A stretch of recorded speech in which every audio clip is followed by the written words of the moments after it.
Days of the week maalmaha usbuuca ku jira. Casharkan waxa uu hadli doonaa maalmaha usbuuca ku jira.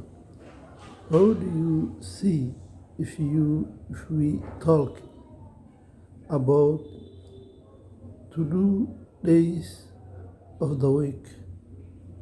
Sidee u aragtaa haddaan ka hadalno fariin ku saabsan usbuuca? Well, hagaag, I think it is very good idea.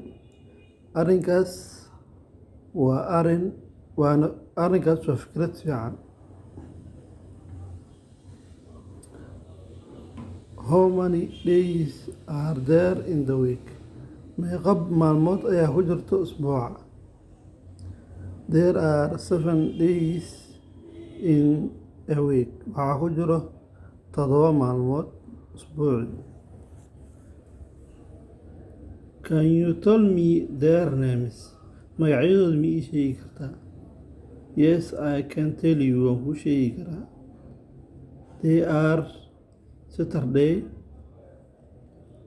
Sabti, Sunday, Axad, Monday, Isniin, Tuesday, Talaado, Wednesday, Arbaco, Thursday, Khamiis, and Friday iyo Jimco.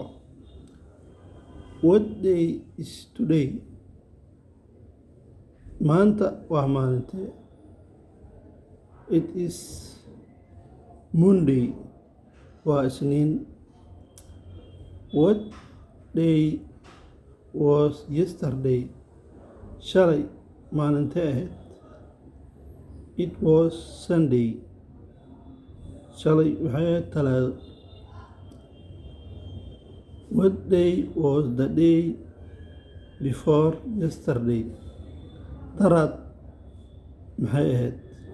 Maalintee ahayd daraad? It was Saturday. Daraad waxay ahayd Sabti. What day is tomorrow? Bari waa maalintee?